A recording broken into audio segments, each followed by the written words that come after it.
शिक्षण किस्त झालंय. तोंड बंद करून उभा राह की तिकडच. अजिबात मध्ये बोलायचं नाही बघ. तू बोल ग बाय. अगं ए पुरी, ती तसलं काय मला कळत नाही. बाकीचं काय सांगू नगस. तुझी यशिशी झाली आहे का नाही तेवढं सांग.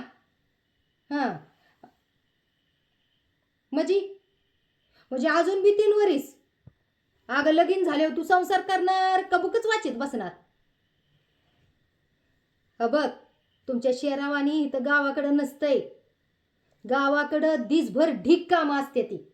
घरातलं बघावं लागतं, शेतातलं बघावं लागतं, गुराढोरांचं बघावं लागतं. उन्हाळ्यात पाण्याची टंचाई असत्या, तवा तर घागरी डोसक्यावनं भरून पाणी भरावं लागतं.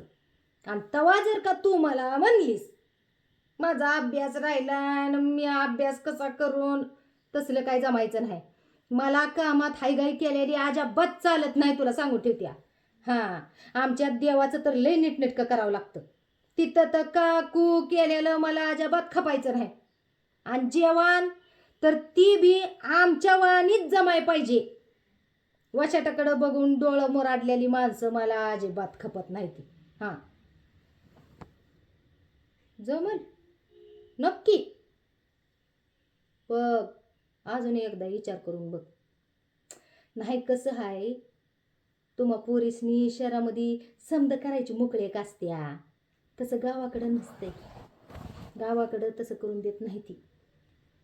लगीन झाल्यावर आम्ही मस्त तुझ्या पाठीशी उभा राहू ग. पण गावाच्या मोहरा आम्हाला नाही ना जाता येणार. त्यांच्या पुढं आमचं नाही काल.